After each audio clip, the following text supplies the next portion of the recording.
that you're already, yeah, that time of year is back. PPL live, it's time to crown another champ.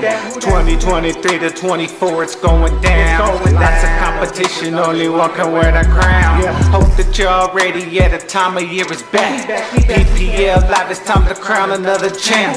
2023 to 24, it's going down. Lots of competition, only one can wear the crown. Squad underestimated, finally won his first shit. They put the work and made some trades, yeah, that was good shit. But don't get comfortable, the league is filled with champions. Don't sleep on your opponent, better stay away from ambience. We back again, another year of PPL. Back to talk smack again, we treat it like the NFL. Time to stack your rosters up and build your best to never fail. By week 6 we take advantage, if you're weak cause we can tell. You better bring your A game, be solid like an A-frame. A new year but the same thing, you better be ready to bang bang. It's showtime, PPL live is ready to go. Gino the Jet will let you know it won't be easy, that's for sure. When the pads smacking, bones crack, yeah, you gotta love that. Glad it's back, PPL, let's run it back. Live shows, speak the facts, analyze and talk the trash. Play the game to win the cash, never try to end the blast. Hope that you're already, yeah, that time of year is back. PPL live, it's time to crown another champ. 2023 to 24, it's going down. Lots of competition, only one can wear the crown. Hope that you're already, yeah, that time of year is back. PPL live, it's time to crown another champ. 2023 to 24, it's going down. Lots of competition, only one can wear the crown. PPL live. PPL Live, here we are. It's time for another week of your favorite show, PPL Live. We are at week 9. It is getting deeper and deeper into the season. Interconference warfare has ended, and it's time to get ready for the stretch run in the PPL. Before we do that, we know we got to take a look back to week 8. Starting with the Argonauts getting back on track with a big win against the United Playas, the Destroyers, 133 to 118. Squad underestimated in a great showing, wins big, 157 to 90. The Baby Gas team gets a much-needed victory to stay alive in the playoff chase, down the Skulls, 116 to 108. The GAFF leaves no doubt when they needed to do it, 193 to Trey Fitty's 149, and appease the gods. Gets a big feather in their cap for the season, gives only for the boss, only their second loss, 115 to 52. All right, Ulysses, man, what do you think of this week's matchups, man? It was a couple of surprises in there, some high-scoring affairs. What do you think? I mean, you hit the nail on the head, Gino. This is when it gets really exciting. We start learning to know what teams got it, where they're at, and again, saw a little bit of everything and some surprises. No, definitely, man, definitely. It was a great week. Week 8 was fun. Great way to close interconference warfare. And speaking of week 8, I gotta hear it, man. Give me your good, your bad, and you're ugly. All right, Ulysses, give me the good, bad, and ugly from week 8, man. It was, like we said, a pretty exciting week. Yeah, I mean, a matchup that I thought really had, historical connotations was this Squad Patty's Twins matchup. And I think Squad went in there and took care of business. Right. 157, you expect to leave no doubts those weeks. GAFF had other plans. Right. But, I mean, what makes this good is everybody really got involved. The only guy that really didn't was Puka Nakua, really. Yeah. And it was just, I mean, that game was just pretty much gone from go. But I mean, even with the loss of Kirk Cousins, what does he do? He's got Dak that just showed. I mean, he can put up the numbers that he needs. And so even with the Justin Fields injury, I think that squad is in a pretty decent place. Got through interconference warfare and needs to really start holding it down. But putting up 157 was a statement on the Twins. Definitely, man. Give me your bat. I'm gonna say right here. I mean, getting this L. Twins never like to lose. Again, they don't like to lose against guys like Squad. But they didn't really perform that well. Again, talking about that Rams-Dallas game, Matthew Stafford, I mean, and he hurt himself. Right. And so if I'm correct in watching the board, I don't even believe Stafford's still on the Twins team right now. Right. So, again, she had a pretty decent showing, but again, the 49ers coach, this is 3 weeks in a row now that she's taken that L, and she's lost 2 of those matchups. Yeah. And so the Twins got to figure something out here, and quarterback has been a position that they've struggled with, and it did not get any better this week. Definitely, man. Definitely. I agree. The Twins have fallen on hard times. They need to find a way to get back on track. And what's ugly? Ugly, is only for the boss. This is a great team. I will say my outlook for them may change a little bit on this week. Yeah. But again, I don't think that this is trending. I think what we saw was illness, and that just played against him. He and Travis Kelce basically combined for what the Chiefs coach lost them. It was just they were not in sync. Miles Sanders really didn't factor. It just wasn't the kind of week. And again, the 2 weeks that the Chiefs have lost, so has only for the boss. Right. I think that this was the only momentary. It was an absolute ugly week, but I think he rebounds in a big way. But he's got to get this one out of his system. No, definitely, man. Definitely. 52 season low for only for the boss. One of the lowest scores of the overall season. Not something we expect from a team with such a high-powered attack. My good for this week, man, it's got to be the GAFF. Leave no doubt performance. The high score of the 2023 season at 193. Let's talk about it, man. CeeDee Lamb getting crazy against the Rams. A.J. Brown keeping that historic pace going. And Jahmyr Gibbs, the number 2 overall pick in the PPL draft, finally showing up for the GAFF. In a matchup that he needed it. Trey Fiddy was no slouch in this matchup. Etienne showed up. Breece Hall showed up. Waddle showed up. His triumvirate showed up. His 3 big keepers showed up in that matchup, and it still wasn't enough. The GAF's guys all were over 28 points. It was a masterful showing by the GAF attack and the best showing of the PPL season overall, so that's my good. My bad, man, is the United Players, the Destroyers. This was a matchup they needed just so that when they went back into the Omega Conference, they'd have a winning record. Instead, they come back at 500 and are in a must-win situation against the GAF attack this week if they want to have any chances of defending their Omega Conference title. Things just weren't cracking for them. They weren't able to get a lot of support other than Tua and Derrick Henry.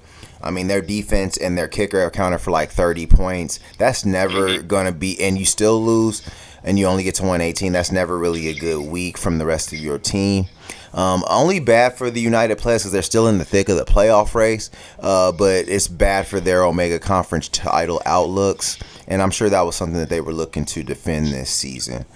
My ugly, man, and I hate to beat a dead horse, but I just got to go there one last time because I think it's officially over here, and I'm kind of done with it.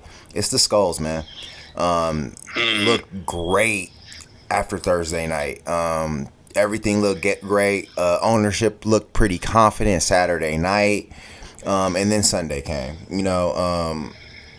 Other than Jamar Chase, no one else really showed up for the Skulls. They hung at about like 57, 67, pretty much where their Thursday night starters got them. They hung there for pretty much the entirety of the morning. Really got no support until Jamar Chase went off on the 49ers. And by then it was a little too late. The BGT pulled away at the end of Monday night via Josh Jacobs. And I think that was all that they might have wrote for the Skulls' playoff chances this season. Just an ugly season that never got started. I think that they won week 1. But other than that, nothing ever really seemed to click for this team. And they're already tied for the worst record in the league. So, the good thing is that they probably will have a high draft pick, can really bolster a roster that's already impressive on paper, but it just wasn't a good year for the Skulls so far. And I think that it's really gotten ugly at this point for them. But That being said, what's past is prologue. It's time to look forward in the PPL. It's time to go to week 9 and see who can stay alive as we start in the Alpha Conference in a huge matchup. Alpha Conference title stakes may be on the line in this one. We got a big one to start week 9, Ulysses. We got Only for the Boss taking on the Argonauts. All right, man, the Argonauts coming off of a much-needed win to snap their 3-game losing streak. The Boss's 6-game winning streak was snapped against Appease the Gods. A big win here in the Alpha Conference. This one can go a long way in deciding this year's Alpha Conference champion. What you got in this one, man? Only for the Boss taking on the Argonauts. Yeah, I mean, this is a previous prestige matchup of the week. Right. Only for the Boss prevailed in that in week 5. Here we are, and again, Only for the Boss is in a pretty good position. However, I think that there are some question marks here for both teams, and as of right now, I'm leaning a little bit to the Argos, and let me say why. Okay. Mahomes and company are playing against Miami, and again, that game could go several ways. But again, I want to see Mahomes and company get out there and look a little bit more like themselves. Right. And to feel comfortable there. Zach Moss, at what point is Jonathan Taylor going to assume kind of the reins there? Yeah. You got to assume it's gonna be soon. The Rams, I mean, I guess they're playing Green Bay, so I mean, hey, both teams, anything can happen. Stephon Diggs here, I think that, hey, we're hearing reports that his QB's dealing with a throwing shoulder injury right now. Right. And so does that affect Diggs right now?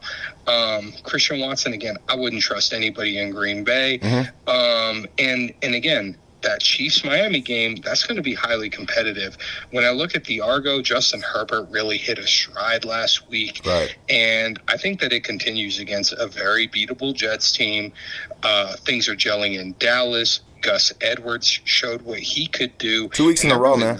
Yeah, I mean, they're leaning on that now. And exactly 2 weeks in a row, this guy's been getting dumb.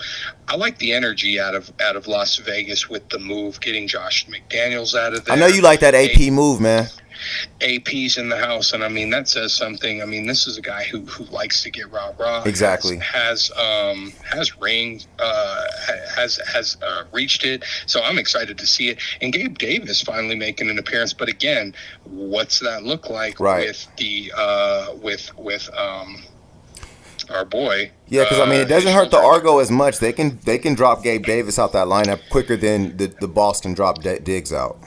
They can, and in the flex spot, I mean, he might go Madison. I mean, with Kirk Cousins out, I wouldn't be surprised if we saw a run-heavy approach in Minnesota. But this team's really, I think, going to miss George Kittle not in the lineup. We'll see. But on the other side, I mean, you look Deebo Samuel, Nick Chubb. I mean, Kyren Williams was performing. He just hasn't had the players available to him, and I think that impacts Only for the Boss this week. And I think Argos get revenge, and I've got them winning this one 129 to 122. All right, man. I think I'm tempted to go the other way here, man. I think that Miami Kansas City game is going to be high scoring. Kansas City's already had a dud. I don't think that you're going to catch them sleeping 2 weeks in a row, and I don't think that they're going to lose 2 games in a row. I think that this is going to be one where they really put on a showcase and shut Tyreek Hill's mouth, because he's been a guy that's been very vocal about the Kansas City Chiefs. I'm looking at Zach Moss, man. He killed the Argonauts in the last matchup, a 35-point day. Now, will he probably get that off against Carolina? Probably not, but hey, he's still getting a lot of carries in that offense despite Jonathan Taylor's return. And he's proven why he should be getting those carries. Royce Freeman's going to be an interesting play there. That really would just come down to who gets the lion's share of the carries between him and Darrell Henderson, who is on the Argonaut side. I'm with you on Christian Watson. Not sure about him in that matchup. But the Rams' secondary looked very, very suspect in that game against Dallas. So there may be room for Christian to get dumb. Like I said, I like Kelsey and Mahomes. DeMercado, I think they're going to lean on the run, as they made a big quarterback change and traded Dobbs out of there. So that's not a bad play either. Now on the Argonaut side, I do like what Justin Herbert did last week, but that was against a Chicago team at home on Sunday night, home cooking. It was ideal conditions for Justin is what I'm trying to say. Things are going to be a lot more hostile at New York on Monday night against a Jets team that's feeling themselves and know that they have to lead on their defense. Justin may have a tough time in that matchup, but with Brock Purdy on the bye, there's not like they having any other option, and Herbert is a top 6 quarterback in the PPL right now. I'm looking at Tony Pollard, man. He's not giving them what they need.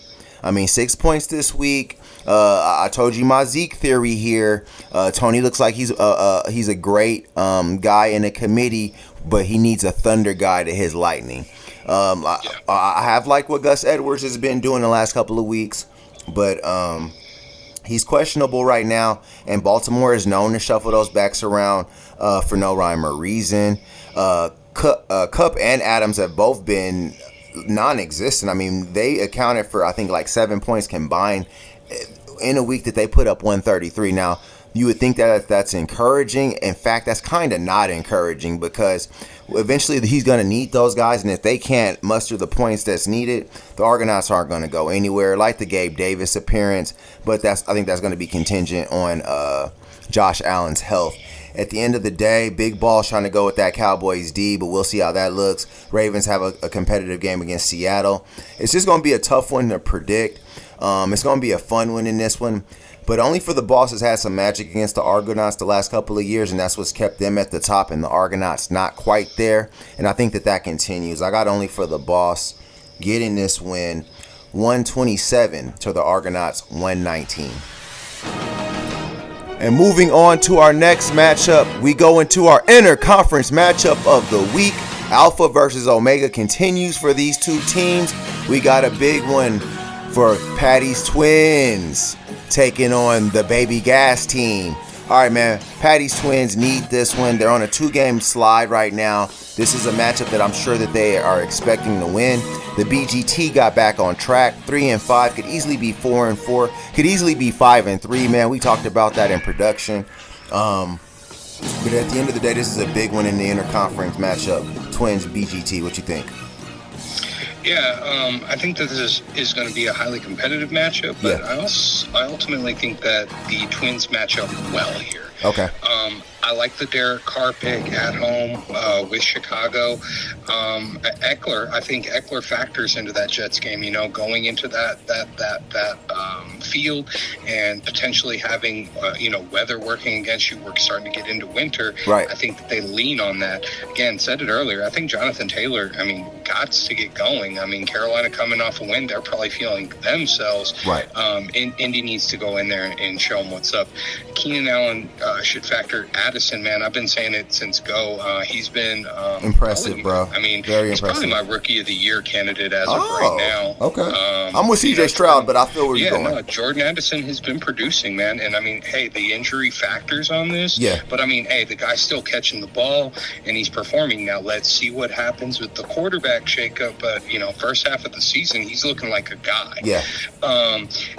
Dallas Goddard, I mean, he's really, working himself into that, and those three receivers out in Philly are all trying to eat. And I like T. Higgins in the lineup because that's a check on Joe Burrow.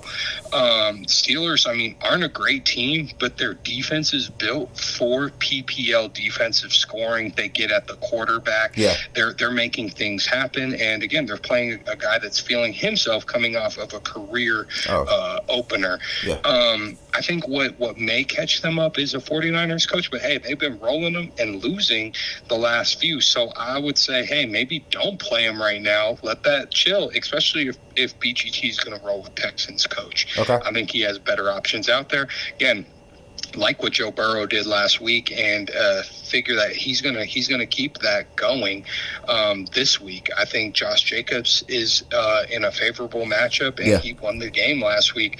Questions about Deontay Johnson, though, right? Like, he looked like he may have tweaked something in that matchup last week, and he needs to get Cole Kmet in his lineup here. If he doesn't get that, he might as well hand this over. He gets Cole Kmet in this lineup. Yeah. This is a much more challenging matchup for the Twins, and I think she's ultimately going to need to get an HC. Okay.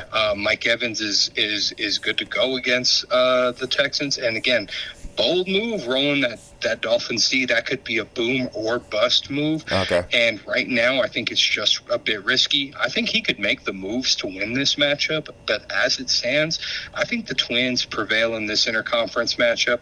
I've got them going 119 to BGT's 115.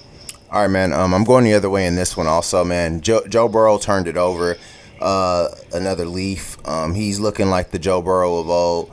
He looked awesome against that San Francisco defense, and that Buffalo defense has looked like Swiss cheese all season long. I'm expecting Joe to come out and show out in that game. Really start to show his ownership of the Buffalo Bills as well.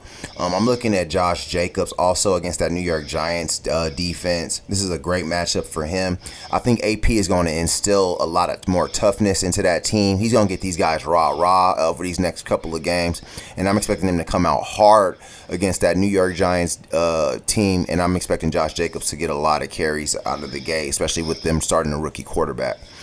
Joe Mixon there with Joe Burrow. I expect him to do good things.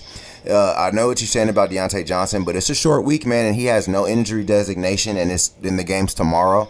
So I think that he's good to go, and he's a great play.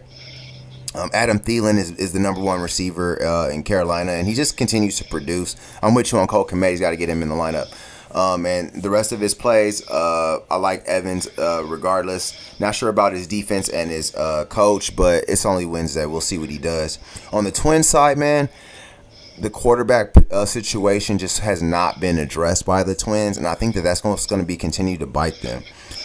Austin Eckler, that Jets defense is tough and it's on the road. They are going to try to lean on the run a little bit more, but I feel like since Austin's ankle injury in week 1, he's been a good receiver, but he hasn't been as good as a guy between the tackles since that injury. Jonathan Taylor's got to continue to stay involved, but Zach Moss is eating at his carries. Love Jordan Addison, but another rookie quarterback. We'll see what that looks like. Love the T. Higgins play. At the end of the day, I think the BGT sets themselves up for their last run in the Alpha Conference and perhaps can steal a wild card spot. I got the Baby Gas team getting this matchup 114 to the Twins 104. And moving on to our next matchup, we go into a big one in the Alpha Conference. The defending champs need this one big time as Squad Underestimated takes on I Need About Trey Fitty. All right, man, a big one here, much more competitive than one might think it looks right now on paper. Trey Fitty, Squad Underestimated. Both of these teams are scoring at a high clip. I think this one's got fireworks written all over it, man. What do you think, Squad Underestimated and Trey Fitty? Yeah, I mean, when these two teams played last time, I mean, they both put up respectable lines. Squad Underestimated left no doubt. Right. And, I've got my concerns in this matchup. Dak Prescott and company looked really impressive last week. Right. We'll see what they do in that Philly game. At Philly. At Philly, right? And Saquon is a guy who tends to get banged up by this point in the season, and he's looking like he's kind of banged up right now. Okay. Where I was optimistic last week, I'm pessimistic about him getting in the lineup this week. Okay. And I don't think he ultimately plays. I think that factoring with Sam Laporta not being in the lineup, Christian McCaffrey not being in the lineup, right. Ayuk not in the lineup. I mean, he's really this is probably the squad at his most vulnerable. Okay. And what have we been seeing from Trey Fitty? I mean, this guy's been putting out numbers in the last few weeks. Yeah. He's got C.J. Stroud in the lineup against Tampa Bay. We'll see what that looks like. I mean, you've been saying it. I think the Chargers-Jets game is going to be highly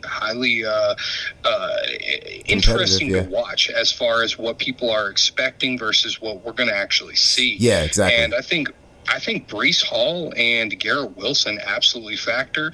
Dalton Kincaid had a big week last week, and now he gets in again, really taking over that position. Yeah, man. Jalen Waddle has been making waves. I like the Browns against Arizona at home. I think the Ravens D, I mean, again, they're sitting at number 2 overall. I actually think I Need About Trey Fitty does something here, and I think he actually leaves no doubt this week. I've got I Need About Trey Fitty going 146 to Squad's 128. All right, man. I agree with you. I think Trey Fitty's going to get this one as well. I don't know if he's going to leave no doubt. The two things that are the three things that the two things that squad's really got going for him is Alvin Kamara and Tyreek Hill. Both guys are playing very, very good football right now. Now Tyreek Hill is going to get the Kansas City defense, who knows him better than any defense in the league knows him, and the coaching staff that knows him better than any other coaching staff knows him. They may be able to slow him down. They're not going to be able to stop him, though. Alvin Kamara against Chicago is a butter matchup for squad. It's one that they got to be licking their chops for. And those two are the main breadwinners I think the squad's going to have this week. Everybody else, I'm a little more concerned about their situation and or matchup. Now on Trey Fitty's side, love CJ Stroud at home against Tampa Bay. Love Breece Hall and Garrett Wilson at home against that Charger defense. I think that Zach Wilson, who isn't doing great, is gaining confidence even though he's not doing spectacular things right now. And because he's gaining confidence, when you play a weak defense like the Chargers and a team that's probably going to be able to score, they're going to force you to score. I think Breece Hall's going to be able to run and open up lanes, and that's going to open up the passing game for them to get the ball to Garrett Wilson.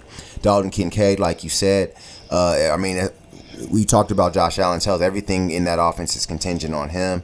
I like that he's going with Drake London, knowing that Tyler Heineke's going to get another lineup, man.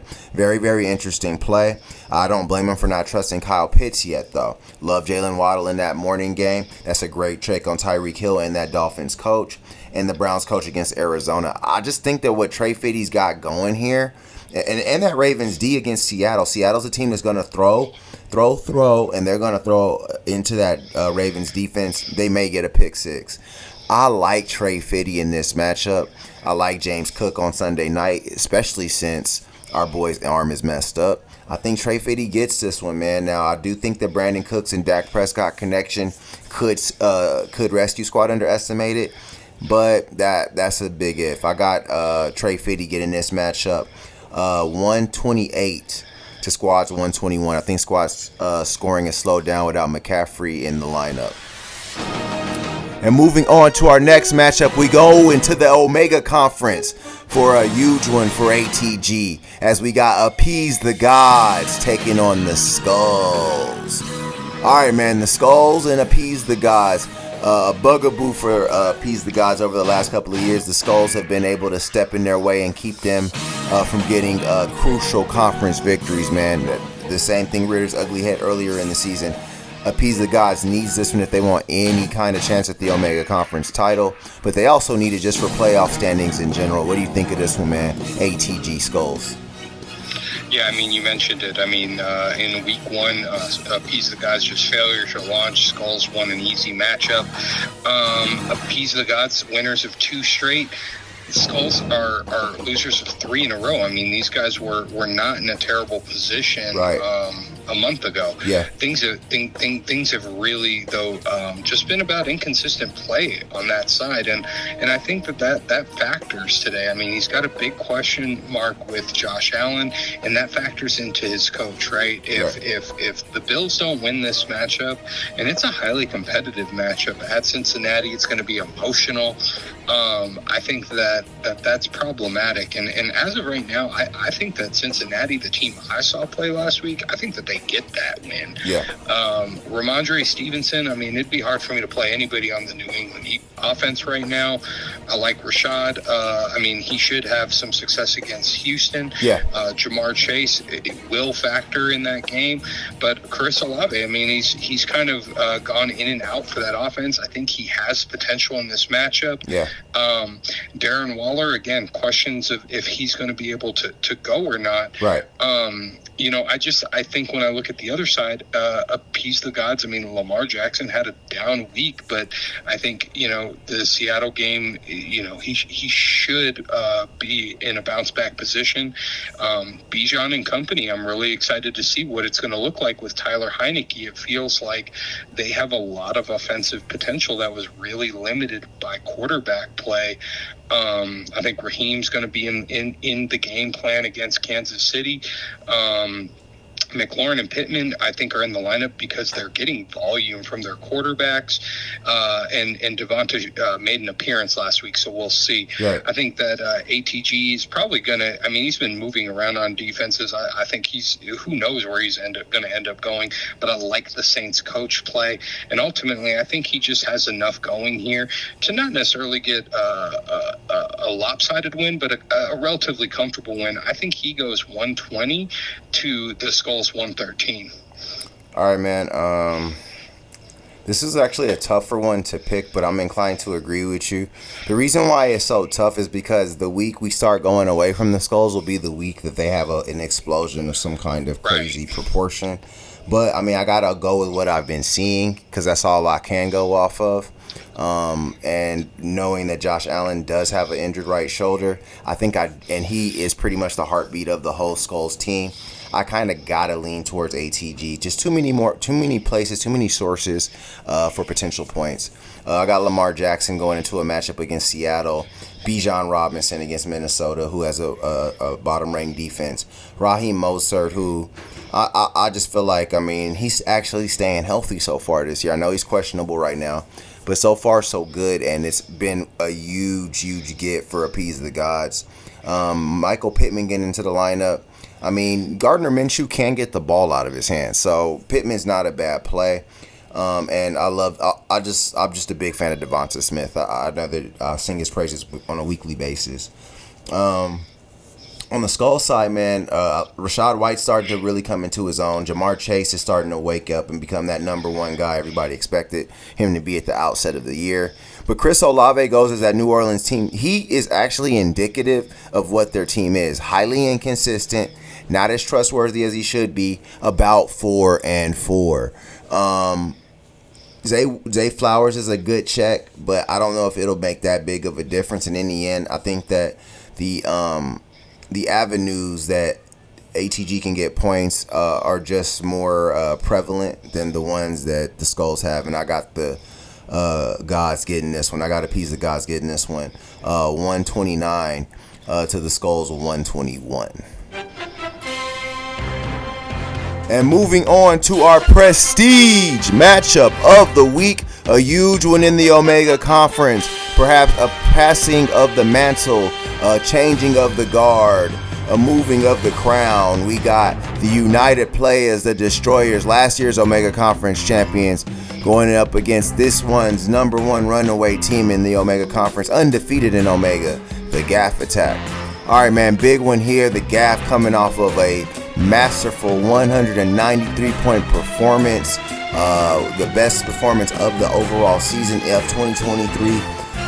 First place in the Omega Conference with a bullet. Got the potential to be the number one seed in the PPL again. The GAFF is back, baby, going up against the UP, trying to hang on to that Omega Conference title mantle. What you think of this one? Yeah, man, I love the GAFF. I mean, I'm not even going to really play around with this. I think that this is a lock of the week type of week. Okay. GAFF showed the ceiling, and I'll say, like, Jalen Hurts, I mean, the way that Philadelphia is doing things, and again, A.J. Brown, the type of season he's having, I mean, it's fairly historic. And I mean, we're watching what Tyreek is doing. These guys are both going next level. CeeDee Lamb, I mean, I think he's putting a message out to Dak, like, feed me. Right. You know? Yeah. Hawkinson, to me, though, here's the question mark, right? Because this has been such a good get for the GAFF. And he was getting fed regularly by Kirk Cousins. How does that change? I mean, a quarterback coming in, I think that he's going to really rely on his tight end. So I think of all the Minnesota receivers, I think Hawkinson's catches are probably safest, right? Yeah. I think that DK's probably a little bit of a wild card here, but I think he's got to figure something out because Jahmyr Gibbs, who's been producing, is on the bye. When I look at the other side, though, I mean, you've got Tua against Kansas City. You said high scoring. Yeah. DeAndre's involved with that Philadelphia scene. He's going Isaiah this week. We got Rasheed Rice in there. I mean, he is all in on these Kansas City Chief guys. So I mean, again, he's going all in on that, and I don't think this is as high scoring. I think that's a more defensive matchup actually. Okay. Has its offensive highlights, but I think that the defenses have a potential to. And really, the games overseas, man. Those games are always a little more. Right. I mean, this game's in Germany, so who knows what we're gonna see. So, and again with the UP, he's got to figure out a kicker still. He's got to figure out a defense. The Lions are on the bye. Right. He's got the Falcons going against Minnesota, which may not be the worst pick with the backup going on, but Gaff, again, with the Lions coach, I think he has I think an affinity for the coach, the coaching style out in Detroit. Right. But I think he's got to get rid of them and get somebody who can really lock this up. I think he does all that, and I think he ends up, like I said, locking this one down. I've got the Gaff winning comfortably, 138 to UP's 110. All right, man. Man, I think I'm gonna have to agree with you here. This is a big matchup for both of these teams. But I think that the GAFF, or not the GAFF, I think the United Players, there are a few things that can make this matchup prestigious. They got to get DeAndre Hopkins into that lineup after seeing what they saw with Will Levis in that lineup. I mean, it's really that simple. Tyler Lockett needs to be in that lineup, perhaps. Nico Collins is another option. So there's a lot of options on this bench that the United Players can exploit here, and maybe leave George Pickens on that bench and go with Hopkins. Leave Rashee Rice on that bench and go with the other guy. And then maybe you even can leave Pacheco out, put Henry back out of the flex and into that RB2 spot. It's just options, and he's got to do something soon because he's got his D and his kicker on a bye. And they're playing the number one team in the PPL right now. The GAFF is the number one team in the league. Jalen Hurts leads them in the battle. I mean, this brother out here writing love letters to the sisters. He know what he's doing, okay? And that's why the GAFF is the number one team in the PPO. Love the Chuba Hubbard play. That's a guy who's getting more and more carries and who's been able to show his consistency. This was a guy who was a stud in college, got drafted low. Was sitting behind Christian McCaffrey, but I think he's finally going to get the opportunity to show his stuff because Miles Sanders was a waste of money for the Carolina Panthers. I'm looking at A.J. Brown. There is no Stephon Gilmore, there is no Trevon Diggs out there where they can just man up on both sides. A.J. Brown's going to be a problem Sunday. CeeDee Lamb's going to be on the other side of that, but he's going to have a much tougher matchup that he's going to have to deal with. T.J. Hawkinson, I think I'm with you. He's not as effective. Only thing I don't like about the GAFF is don't have that hubris of thinking you don't need a coach. And that Jets D going up against that Charger offense, they got a lot of weapons. Even though I do think that game could be a little more low scoring, they got a lot of weapons and they probably aren't the best team to play around with. But at the end of the day, I think the GAFF is going to have enough to get it done. Extend their winning streak in the Omega Conference and extend their lead in Omega.